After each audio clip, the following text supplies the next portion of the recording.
de Gency.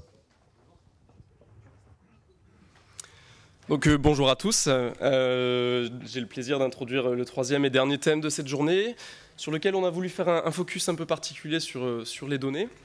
Donc l'idée c'est de vous donner un maximum d'éléments de contexte, hein, là en 10 minutes ça va être un petit peu rapide, mais voilà, vous dresser un peu le paysage, vous donner un aperçu des réflexions qu'on a en cours sur cette thématique données qui est extrêmement importante. Donc je vais sans doute soulever plus de questions que je ne vais apporter de réponses, c'est bien pour ça qu'on a mis une table ronde derrière. Donc pour vous donner voilà, quelques éléments de contexte, donc, les données pour Gency et les centres de calcul, c'est une problématique historique. C'est ce qu'on a essayé de résumer dans ce schéma-là, c'est que vous le savez que maintenant très bien, Gency fait l'acquisition des moyens de calcul. Donc moyens de calcul, on entend par là les supercalculateurs et leur stockage local, hein, ce que vous entendez par les Scratch, les TMP, etc. Ces moyens de calcul vous permettent de produire des données qui sont derrière stockées sur des moyens à la charge des centres de calcul. Donc ça, c'était l'état des lieux historique. Hein.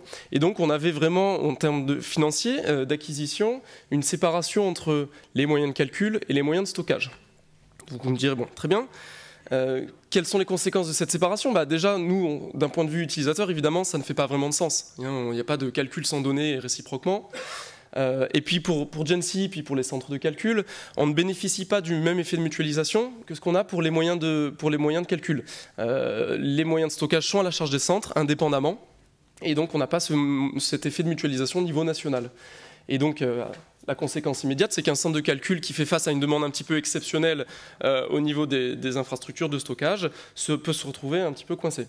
Donc là, je vous mets notre cas d'école, on l'a suffisamment détaillé ce matin, du projet CEMIP6 porté par le climat, qui s'est adressé à nous avec un besoin pluriannuel de calcul. Donc j'ai mis les ordres de grandeur, hein, 300 millions d'heures de calcul sur une période de 3-4 ans, et puis 14 pétaoctets de stockage. Donc dans l'immédiat, avec l'organisation qu'on avait, si on était en mesure de répondre à la partie calcul, hein, alors ça n'a pas été trivial non plus, mais on a su y répondre. Pour la partie stockage, on a fait face à un obstacle.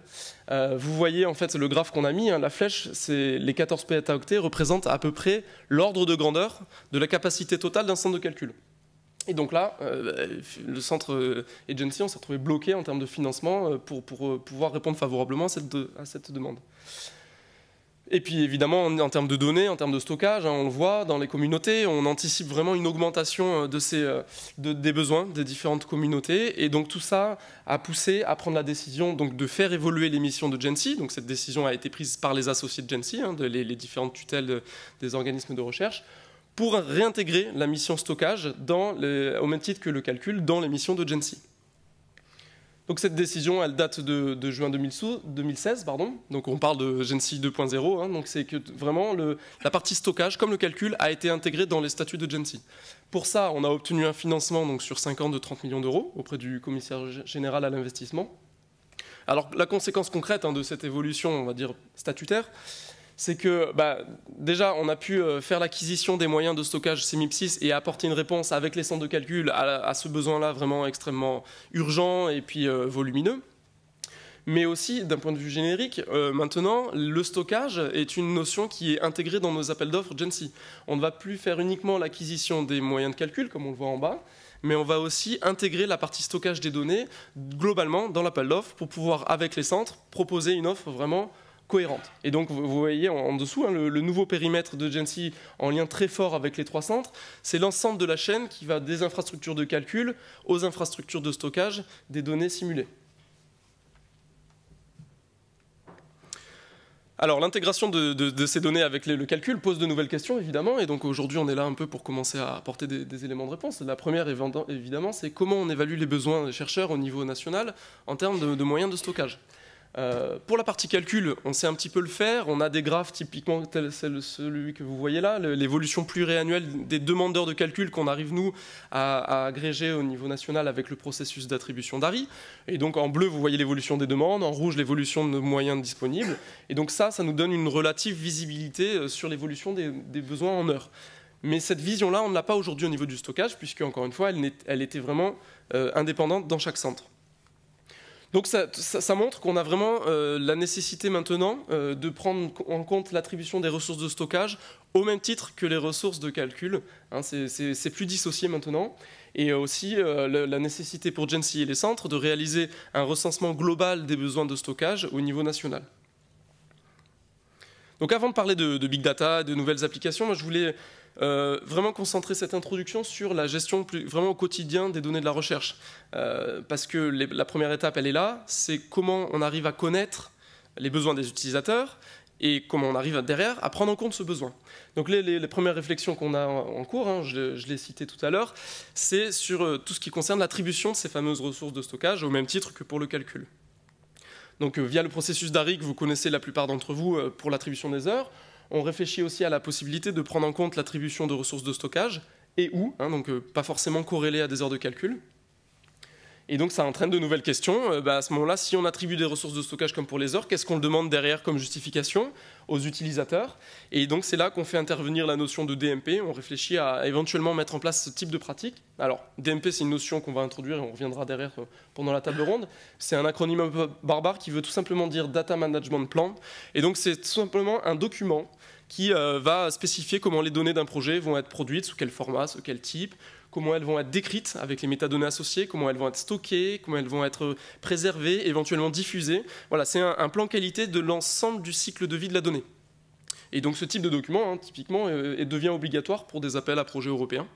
Alors voilà, ce sont des réflexions qu'on a sur la table. Et évidemment, on prend en compte la dimension utilisateur. L'idée n'est pas d'alourdir à nouveau le processus d'ARI d'attribution des heures, n'est pas de redemander des informations uniquement pour faire de l'archivage d'informations administratives.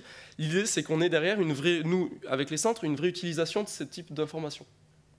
Donc on parle derrière, on aime bien le concept de Machine Actionable DMP. Ça veut tout simplement dire que si les utilisateurs, dans le DARI, renseignent une partie d'informations liées à leurs données, ces informations pourraient être processées un petit peu automatiquement pour être derrière utilisées et surtout exploitées par les centres de calcul. Typiquement au niveau de l'allocation des espaces de stockage, éventuellement des quotas, enfin, voilà, on peut imaginer derrière tout un tas d'utilisations possibles. Mais l'idée, elle est là, hein, c'est ne pas alourdir le processus, mais prendre en compte cette attribution de ressources de calcul. Donc voilà, cette prise en compte d'attribution nous permettra éventuellement de mieux connaître, dimensionner, percevoir le besoin utilisateur en termes de données, mais ce n'est pas suffisant. Pour pouvoir répondre à ces besoins, il faut qu'on continue avec les centres de calcul à développer vraiment les services existants. On en a déjà évoqué un certain nombre depuis ce matin, on va en détailler d'autres maintenant. Au niveau des données, il y a déjà un certain nombre de services dans les centres, et notre objectif, elle est vraiment là, de favoriser au maximum le traitement des données dans les data centers, ce qu'on appelle le traitement in situ ou à la volée. Hein, c'est ne plus déplacer les données, mais les traiter directement là où elles ont été produites, au niveau des centres de calcul nationaux. Donc je vais vous donner un certain nombre de services hein, qui existent, qui sont en cours de développement aussi. Donc typiquement les moyens de pré- et post-traitement qui sont maintenant systématiquement rattachés au nouveau calculateur que l'on va installer, donc qui permettent de pré- ou post-traiter les données. Les services de visualisation distante qui permettent de les interpréter à distance avec des écrans déportés et de les visualiser en 2D ou en 3D directement là où elles sont au niveau du centre de calcul, sans nécessité de débit réseau trop important. La possibilité de transférer ces données entre les centres nationaux, ça c'est une notion fondamentale hein, au niveau des centres de calcul et de GENSI, c'est ce côté de ne pas avoir de couture entre les centres et de permettre vraiment d'échanger les données. Et donc là-dessus, les centres de calcul ont mis en place un réseau CCFR qui permet d'échanger entre les 3 centres nationaux les données. Et enfin, éventuellement aussi de développer les outils qui permettent derrière de partager ces données, de les ouvrir au sein d'une communauté, mais même au-delà derrière, hein, parce qu'il y a de plus en plus, au niveau des données, de plus en plus d'applications transverses qui vont permettre de développer des applications transdisciplinaires, et pour ça, on a besoin de données ouvertes, formatées et accessibles. Et donc voilà, demain, au niveau de cette évolution, eh bien, évidemment, on voit nous apparaître de nouveaux besoins, de nouveaux usages, et on essaye aussi de les prendre en compte. Donc on mène évidemment avec vous des réflexions sur les nouveaux usages autour des données. Et les questions qu'on se pose, hein, c'est voilà, les durées de conservation, combien de temps, très bien, on a des données de simulation, combien de temps il faut les maintenir pour les chercheurs? Est-ce qu'au bout d'un certain temps, ça ne vaut pas plus le coup de rejouer les simulations plutôt que de les stocker pendant des années et des années? Est-ce qu'il y a des besoins de sécurisation? Donc là, en sécurisation, on parle de sauvegarde des données, éventuellement de duplication dans un autre endroit physique. Est-ce qu'il y a des besoins d'archivage aussi, la pérennisation de ces données-là, s'il y a des simulations majeures? Est-ce qu'il y a des besoins pluriannuels, vraiment, de conserver ces données et de maintenir aussi les accès qui vont bien derrière? Et puis aussi, un autre thème qu'on a éventuellement parcouru ce matin, c'est le croisement de ces données instrumentales avec les données computationnelles et l'émergence de nouvelles pratiques de recherche là-dessus. Donc tout ça est bien à mettre en perspective vers les différentes évolutions en termes de réglementation.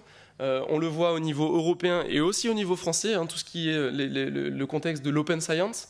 Donc en France, vous avez eu la loi pour une république numérique qui est parue en octobre dernier. Il y a eu les directives open data en Europe qui essayent de plus en plus de favoriser l'ouverture des données de la recherche, leur partage, leur diffusion. Et ce qui peut permettre derrière de mettre en place de nouvelles pratiques de recherche avec les fameuses technologies issues du big data, tout ce qui est fouille de données, deep learning et autres. Voilà. Donc ça, c'est un petit peu un état des lieux de toutes les réflexions qu'on a en cours d'un point de vue GENSI, et puis avec bien sûr les centres de calcul. Voilà, donc je vais passer le relais maintenant directement à Damien Chapon pour une présentation justement autour d'un projet qui traite de beaucoup de données.